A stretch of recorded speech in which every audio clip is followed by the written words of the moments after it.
Calling all lanterns of Sector 2814. This week on Craft Beer Comics, to celebrate the release of Lanterns on HBO Max, we are checking out Green Lantern, issue 87, the first appearance of John Stewart. We're going back in time to 1971 to learn the origins behind John Stewart and his relationship with Hal Jordan. To match this iconic DC character, we're pairing it with what could arguably be the best beer to have as your wingman. Welcome to Craft Beer Comics. Hello all ring slingers and craft beer lovers to another episode of Craft Beer Comics. I am your host Harry, and this week I'm really excited because I get to talk about Green Lantern. I am a huge Green Lantern fan. I controversially became a fan after the Green Lantern movie starring Ryan Reynolds back in like 2011. Quick Google says 2011. What?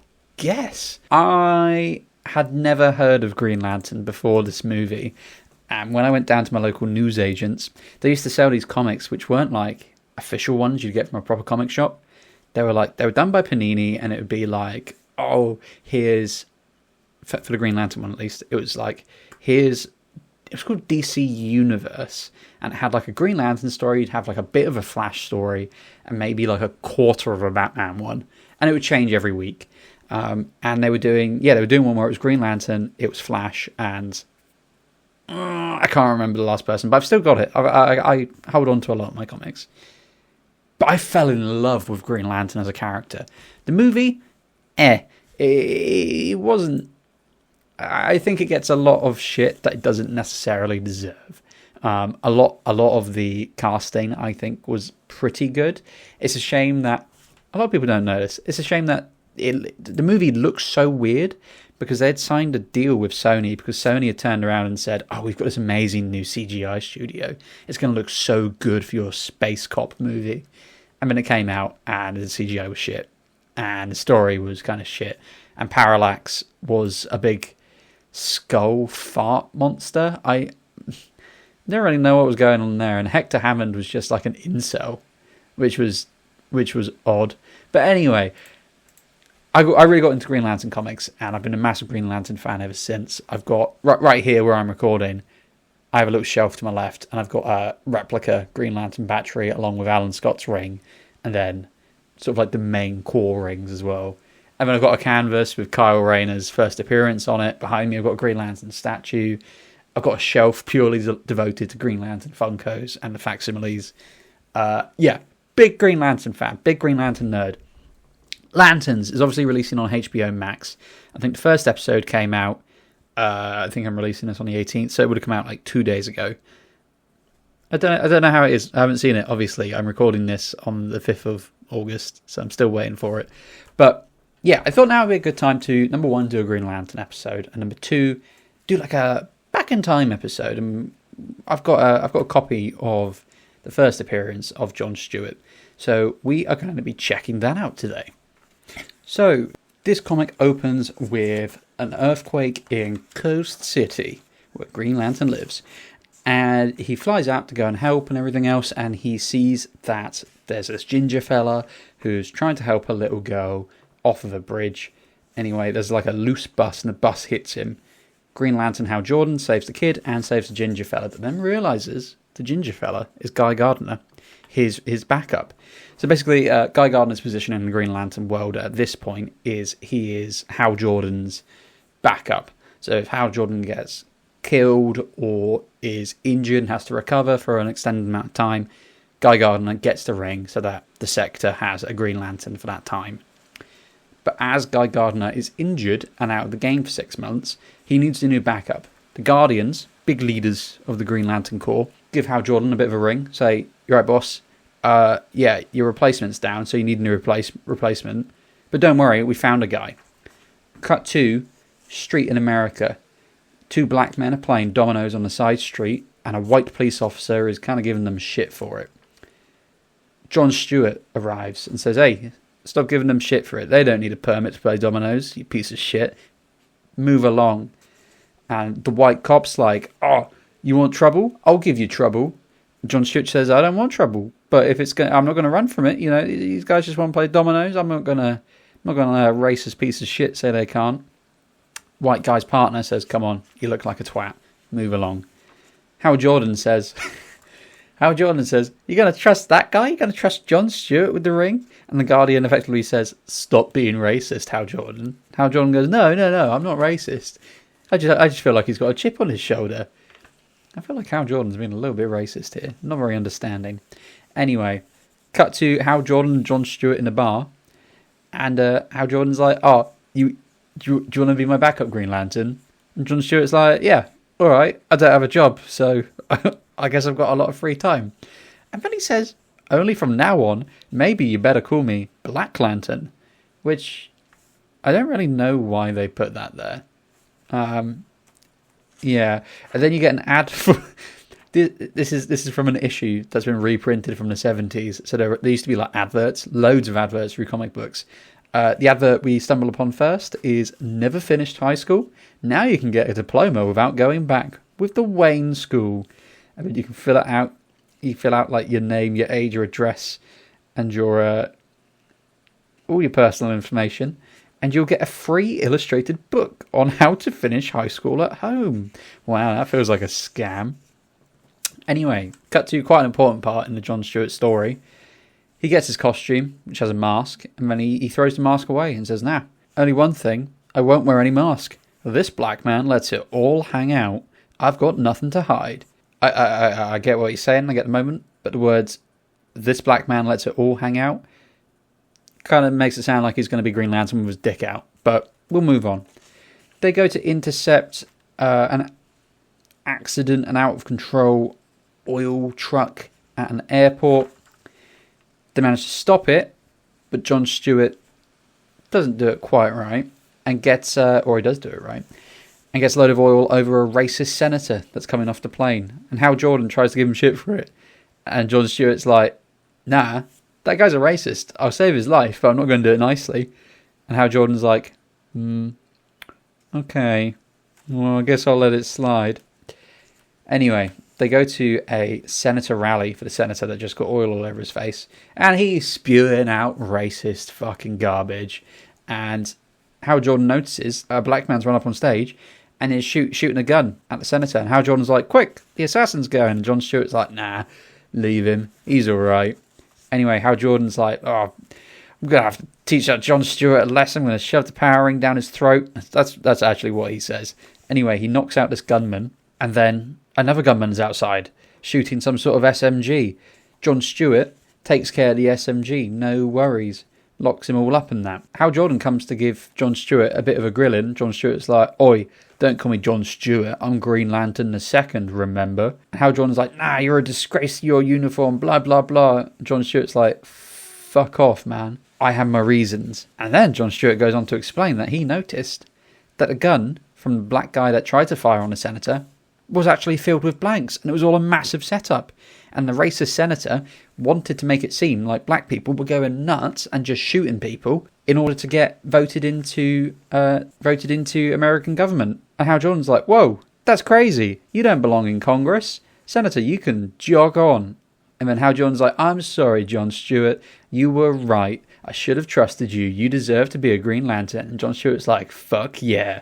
And then we get the Green Lantern mail shoot, which is just where people wrote into the comic and asked questions. And then you get an advert for, you can win a trip to the Indy 500 and bring your dad along too. I don't know why it says bring your dad along too. I don't know, maybe he's going to kiss your dad whilst you're there. I don't know. And then you get an advert for the ever wonderful world of amazing live sea monkeys. Own a bowl full of happiness. Instant pets. You get free 1-year supply of growth food, living plasma, water purifier, a magnificent fully illustrated manual of sea monkey care, raising, training and breeding, and our famous growth guarantee in writing. All you need to do is send them a check. And then they also want your city, address, state, zip code, full name, whether you've done it with cash, check or a money order. But that's it. That's the end of the story. It's worth noting that this story is incredibly important, both in terms of comic book history and history in general. John Stewart was one of the first really sort of big mainline black superheroes. And especially in the 70s, which, let's be honest about America, America's not a good place to be a person of colour. And historically, they have been an incredibly racist nation. So having a storyline like this, where a black man becomes a very mainline superhero at the time, was very much sticking your fingers up at the racists of America and of the world, to be honest. And they've done it in an absolutely fantastic way, whilst, sort of showing the misunderstanding from Hal Jordan when he's like, oh, I'm not racist, it just seems like he's got a chip on his shoulder. Well, he doesn't have a chip on his shoulder. He's a black man in racist 1970s America. It's a dangerous place to be. And it's timeless, to be honest. We've come a long way since 1970s America. However, racism, homophobia, xenophobia, it's all still extremely rife in the world. And that's what makes this story so timeless. It's kind of like a sad thing, to be quite honest, that it is still so relevant. But it's a great story. It's a great introduction. There's a reason for John Stewart being picked. It shows racist America, I think, as much as they probably could do at the time without being told off by the Comic Code Authority. The cover for this is iconic as well. I mean, I've said that a lot for this episode and this issue, but it really is. It's just the Green Lantern co-starring Green Arrow logo at the top, and then it's a white background, completely white. And then you've got John Stewart holding the beaten body of Hal Jordan, saying, they whipped the Green Lantern, now let them try me. And it says, introducing an unforgettable new character who really means it when he says, beware my power. It's great.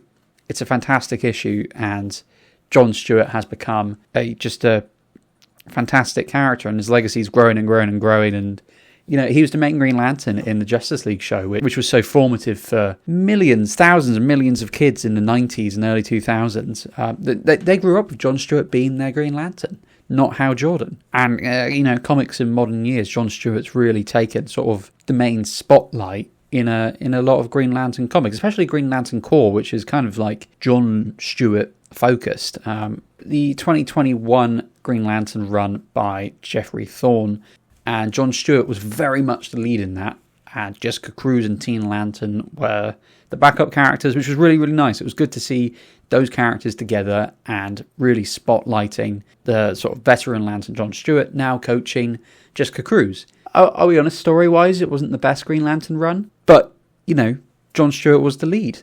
And he's just one of those characters which will just last forever. Alongside Superman, alongside Batman, Wonder Woman, Captain America, Iron Man, you'll have John Stewart Green Lantern. That is what will happen. He will always be there. And that's great. That is great. The art for this it's the 70s, so it's sort of like that weird era where artists are getting really good. It's no longer like 1960s or the 40s with classic comics. It's, people have had 10, 20, 30 years to really put into becoming a great artist. So the art in this is really good. It's really good. There's nothing too special colour-wise. A lot of the backgrounds are just block colours, and that's it. But this is obviously the era where they're realising, we can do more with the Green Lantern ring constructs than just, laser beam, which is kind of what happens in the original Green Lantern comics from the 50s and 60s. It's great. It's a great issue. If you can get your hands on a copy of it, it's well worth having. Not just as a collector's item, but it's the first issue with John Stewart. This is a cool thing to have, and I'm really excited to see how they adapt it in Lanterns. I've only seen at this point. I've only seen the final trailer, and it seems to be implying that John Stewart's Hal Jordan's replacement, not his backup. But also Sinestro says that Sinestro's the big bad guy, so he could just be fucking with Hal Jordan, or that could be the direction they're going. I don't know yet. But this is great. This is a great issue. I'm giving it a 9. I'm giving it a 9. Reason being, this is unfortunately it's a shared comic. It's Green Lantern and Green Arrow. So it feels like the story is rushed a little bit. I don't necessarily think they realised how big and impactful this character was going to be for just a story of the week type of thing. I would have loved if there was a whole comic to develop this first story with John Stewart. But for what it is, half a comic, to introduce the character, to make it all make sense, to have him be very, very individual as a character. He doesn't feel like just a Hal Jordan copy. Like Guy Gardner in the early days very much feels like a Hal Jordan copy in terms of personality traits and everything else, whereas John Stewart is a much harder, bit more brutal character because he's a black man in 1970s America. And it works, and it is great. I love it. Big fan, 9 out of 10. Just wish it was longer. So for the beer this week, I wanted something that matched this sort of like buddy cop duo that Lanterns, the TV show, is bringing, and that this first issue featuring John Stewart is inevitably going to build up to. So I have chosen for this week. I have chosen Wingman from Brewdog. Now, I understand that this might be controversial because Brewdog is kind of big. They're kind of big. They're big enough to be getting in the news, and you can kind of just buy them anywhere. However, they do kind of walk that line between craft beer and mainline beer. And I kind of thought, fuck it, let's just do it. Wingman is my favourite thing that Brewdog do. Hazy Jane is another one they do, that's okay. I've never had Punk before. But yeah, this is just a Wingman Session IPA. This is 4.3%. Obviously it's an IPA. The cans are usually 330ml, so they're not huge. Let me read the description for this. A maverick of a Session IPA. This is a smooth ride of mellow tropical fruits, piney notes, and a sharp citrus aroma. Refreshing, infinitely drinkable, and with a steady boozing altitude of 4.3%, you'll want to keep Wingman by your side all night long. Prepare ground control. Refreshment incoming. Taste profile. Medium hoppy, slightly less than medium bitterness, and about a third maltiness. Ingredients for this one: water, malted barley, hops, and yeast. Allergen, I think it's barley. I think it's just barley. I'm not sure if it's barley and allergen. Is barley and... Hey, okay, yeah, barley is an allergen. There you go. Allergen, barley. This is a great beer. Like I said, it's a Session IPA, so not super alcoholic, not super like sickly or too hoppy or too flavorful or anything like that. It's very light. It's very citrusy. I will say that. You drink it and you get the beer taste, but straight away you're getting that little... I don't want to call it a tang because that makes it sound like a sour, but like that little, zip, little ka-chow you're getting on the side of your tongue. There is some of that, and it's very tropical. It's very tropical. It says obviously sharp citrus aroma, but I'd say it's less citrus and more mango-y, pineapple-y sort of flavour. Probably because of the hops they use. It doesn't go into detail about what hops they use, but that's probably what's causing that flavour. But it's great. It's relatively cheap as well. 4 cans directly from the site is £6.49. But in shops, you can usually get like a big 12 or 24 can. You can usually get a 12 can for like 10 quid if there's a deal, maybe 12, 14 just normally. And I've quite happily had evenings where I've just sat there all night long and just had Wingman. It's great. It's really nice and easy. And I've got a friend who doesn't like craft beer at all. He wants his Peroni, he wants his Bud, he wants his Stella. That's it. That's beer. Doesn't want anything funky. However, there was a time he came over and all I had was Brewdog Wingman. And I said, come on, I'll pour you out a little bit of mine. Give it a go. If you don't like it, we can go out and I'll buy you some Peroni. He tried it and he went, you know what, that's actually really nice. And we had about 6 cans each. So this beer is perfect for those of you who still want a craft beer, technically, but you want just kind of like something safe, something beery, something which you can just drink quite easily all night. Brewdog Wingman Session IPA is the one for you. If you're someone like my friend who's got friends that really like craft beer and you just can't quite get into it, this is a nice stepping stone for you. Not too funky, very beery, still a little bit fruity. It's perfect. It's easy. It's nice. It's citrusy. It's fruity, but still quite hoppy. Tiny little bit hazy. It's good. It's a good beer. It does the job. It does the job. For that, I'm giving it, okay, before anyone says anything, I'm giving this a 6. I'm giving it a 6. But bear with me. Bear with me on this. I know it's probably the lowest I've rated a beer. However, Brewdog don't have the best reputation, number one, which always kind of plays into it. Also, they're like I said, they're towing that line between big brand and craft. So it's a bit foggy. This beer, whilst being absolutely lovely and very, very sessionable, it's nothing special. It's nothing too special. It's just like it kind of says, it's a nice little companion. It's your wingman to have on a night where you're just chilling with your mates. Very easy, very drinkable. It's fairly cheap. You get what you pay for with beer in general. And this isn't very expensive, and you're not getting anything super wild or super different, I guess. It's not like this is a super wacky stout or a sour or anything like that. It's a beer.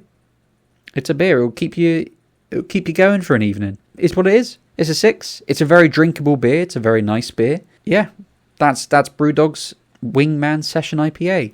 I think it's probably worth noting that they do like variations of this beer.